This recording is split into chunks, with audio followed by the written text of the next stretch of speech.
सोने के कबूतर की चोरी। ठंड का मौसम था, बाग हरियाली से दमक रहा था। तब ही बादशाह अकबर ने सभापतियों को बाग में दरबार लगाने का हुक्म दिया। हुक्म की तालीम हुई और पूरा दरबार अकबर और बीरबल बाग में बैठ गए। अकबर के आदेश पर बीरबल सभा में न्याय का कार्य देख रहा था।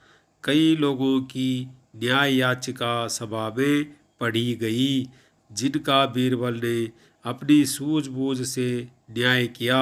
लगभग सारी याचिकाएं पढ़ी गई। न्याय के इस कार्य में कई घंटे बीत गए।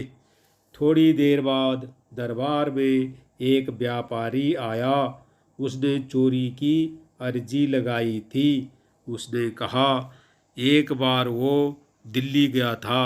वहाँ उसने सोने का कबूतर देखा। उसके पंख सोने के थे। उसने वो कबूतर पूरे 10 सोने के सिक्के देकर खरीदा था।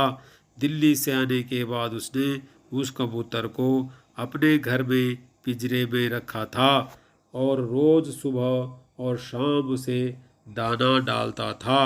रात्रि को उसने दाना डाला था, लेकिन अगले दिन उसने बाहर जाना था, इसलिए यह कार्य घर के नौकरों को सौंप दिया। जब वो वापस आया तो कबूतर पिंजरे में नहीं था।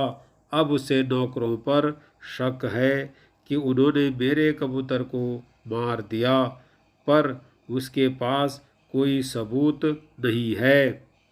व्यापारी के शक के आधार पर घर के नौकरों को दरबार में लाया गया। उसने कई सवाल पूछे, पर किसी ने कोई उत्तर नहीं दिया। समझना मुश्किल था कि कबूतर को किसने गायब किया। तभी बीरबल उठा और नौकरों के चारों तरफ चक्कर लगाते हुए उसने जोर जोर से हंसना शुरू कर दिया। अकबर ने हंसने का कारण पूछा। तब बीरबल ने हंसी रोकते हुए बोला, महाराज, चोर तो हम सबके सामने ही है। उसने जब कबूतर को पकड़ा तो कबूतर के पंख उसकी पीठ पर कमीज के ऊपर चिपक गए, जिसे वो हटाना भूल गया और दरबार में आ गया। बीरबल की बात सुनकर एक नौकर घबराया और उसने अपने हाथों को अपनी पीठ पर फेरकर जानने का प्रयास किया कि क्या उसकी कमीज पर पंख है। ऐसा करते उसे बीरबल ने देख लिया और झट से उसे आगे कर चोर के रूप में दरबार में पेश किया। सबने उसकी कमीज देखी, जिस पर कोई पंख नहीं था। तब बीरबल ने कहा, उसने चोर को पकड़ने के लिए झूठ कहा था।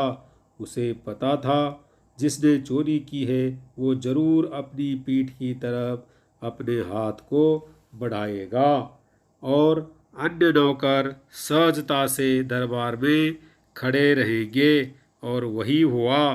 इस तरह बीरबल ने सोने के कबूतर की चोरी का न्याय किया, जिसे देखकर फिर से राजा अकबर ने बीरबल की तारीफ की और सभी दरबारियों का चेहरा उतर गया।